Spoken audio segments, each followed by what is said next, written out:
Jane Campion accuses actor Sam Elliott of being sexist for his criticism of the film Power of the Dog. Jane Campion has described actor Sam Elliott as a little bit sexist and a bitch for criticizing The Power of the Dog, her Oscar and BAFTA-nominated Western, for its driving subject of suppressed homosexual desire and for being shot in New Zealand.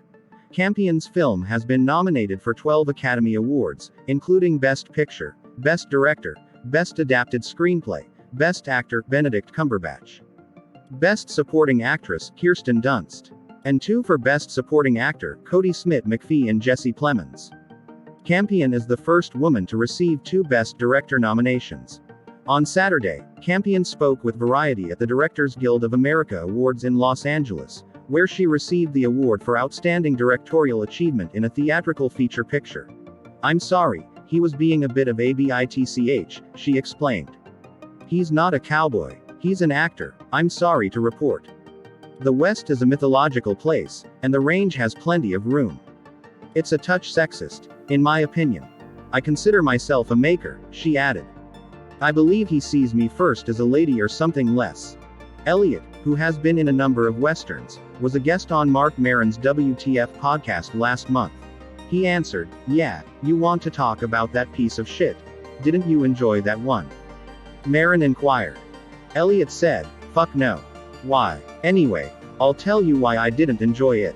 When I was down in Texas filming the TV show 1883, I had a look at it. In the LA Times, there was a full-page ad with a clip on the evisceration of the American myth.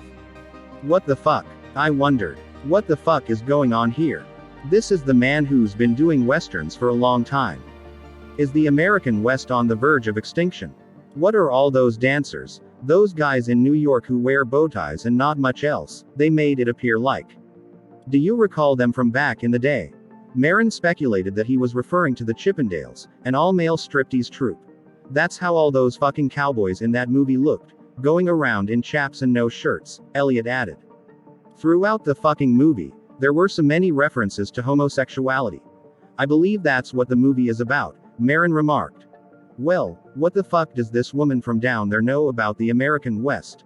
She's a fantastic director, and why the fuck did she shoot this movie in New Zealand and call it Montana and say, 'This is the way it was,'" Elliott added.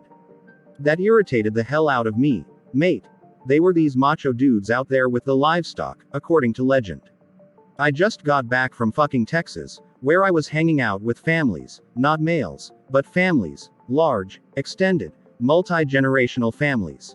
I mean, Cumberbatch never got out of his fucking chaps," Elliott said of Campion's leading man. "He possessed 2 sets of chaps, one woolly and the other leather. And every fucking time he'd come in from somewhere, he'd never been on a horse, maybe once, he'd storm up the fucking stairs, go lie in his bed in his chaps, and play his banjo. What the fuck is going on? Did you ever worry about overdoing all the leather, ropes, and chaps?" asked Campion in an interview published by The Guardian earlier this month. "I encouraged it," Campion said. "It appealed to me since they resembled satyrs. And when I looked at images from the time period, I noticed that big woolies were quite popular. I believe Montana is extremely chilly. Wearing a sheep on each leg is therefore somewhat beneficial. Where's the Western in this Western?" Elliott wondered. "When you think of the number of wonderful Westerns created in Spain by Sergio Leone, I consider myself a creator," Campion said in a partial response to Variety. "I think he thinks of me as a woman or something lesser initially," she added of Elliott, "and I don't enjoy that. As the year 2022 begins, we'd want you to consider making a New Year's resolution. We'd like to encourage you to join the more than 1.5 million people in 180 countries who have pledged financial support to keep us open to everyone while being fiercely independent. This funding will continue to fund investigations into offshore wealth, spyware, sexual harassment, labor abuse, environmental pillage, crony coronavirus contracts, and big tech through 2021. In an era of deception, sensation, hype, and spectacular disinformation and misconception, it allowed rigorous, fact-checked, authoritative journalism to thrive. We'll be just as busy in 2022, with a slew of elections, France, Brazil, and the United States, to name a few. Economic pressures, the next phase of the pandemic, the looming climate problem, and the first Winter World Cup to keep us occupied. We can set our own agenda and produce trustworthy news free of commercial and political influence, providing a counterweight to the spread of disinformation because we don't have any shareholders or a billionaire owner. We may probe and challenge without fear or favor when it has never mattered more. Unlike many others, Guardian journalism is free to read for anybody, regardless of their financial situation. We do this because we believe in equitable access to information. We want to democratize information, while others want to commoditize it. More people will be able to keep track of global events, grasp their implications, and be encouraged to take meaningful action as a result. It has never been a better time to join us. Every gift, no matter how small, fuels our journalism and ensures its long-term viability.